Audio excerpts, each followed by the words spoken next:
And we're back here at Boom and Bust. I'm your host, Tony Clement, with our guests, Peter Lang and David Robinson.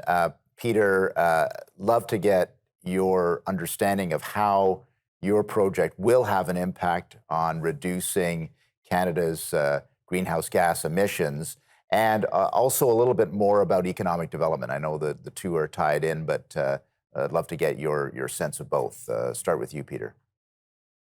Well, from a greenhouse gas point of view, nuclear power plants are zero emissions in operation. And there's also an important component. We always think of greenhouse gas emissions, but in the north, and this is particularly important in the Arctic, is black carbon emissions, which come from diesel use. And all of the communities up there are powered with diesel. Black carbon accelerates melting by up to 30%, scientists believe. And the advantage of turning off black carbon is you see the effects of it immediately, as opposed to reducing greenhouse gases, which is important, but it takes years and decades for that to become effective.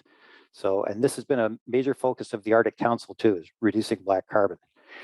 Additionally, these units will run for over 20 years on a single fuel load. And so you're not only reducing the carbon emissions with the diesel generators, but those ships that are bringing up hundreds of millions of liters of diesel every year are also burning heavy fuel oil and emitting a lot of black carbon and CO2 in the process. And most of that will be able to be eliminated.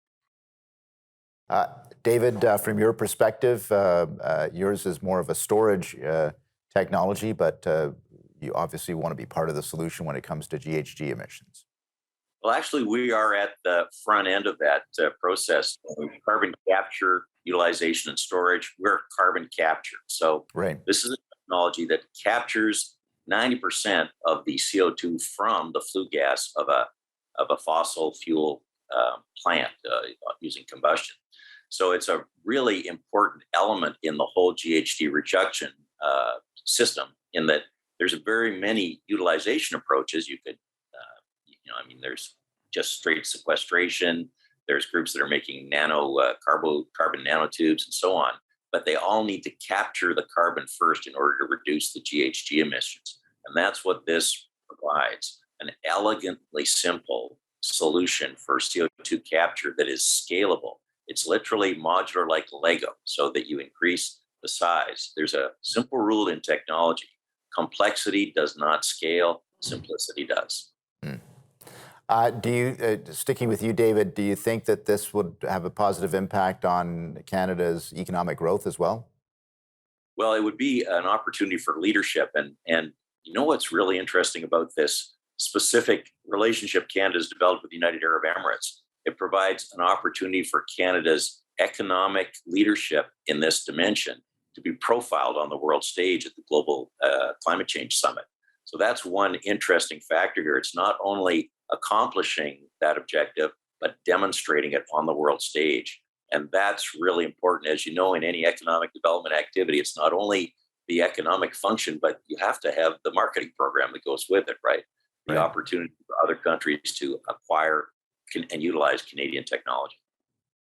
Peter, it seems to me, maybe it's self-evident, but let's underline it. If your solution can be deployed in the north, that will help, obviously, not only from the military point of view, but also economic development, right? Absolutely. There's a direct correlation with an increased availability and low-cost clean power and economic development.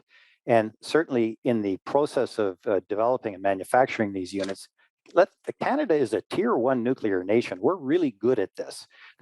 And all of the materials can be sourced within Canada to do this too. So there's no sort of foreign dependence required, except for a partial requirement to deal with the United States on some of the fuel. But regardless, we're really good at this. And this would also be a very high value added contribution to Canada's 40% of the North Warning System modernization. We're responsible for 40% of that. And we can do a lot better than concrete and steel. We can bring up high value added products to that.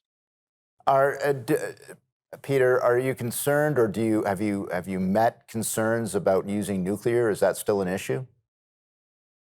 For the most part, it is. Most people in the North are very aware of where their power comes from. In the South, most people don't, but they all know where the power plant is and who runs it, because they play hockey with them on Friday night.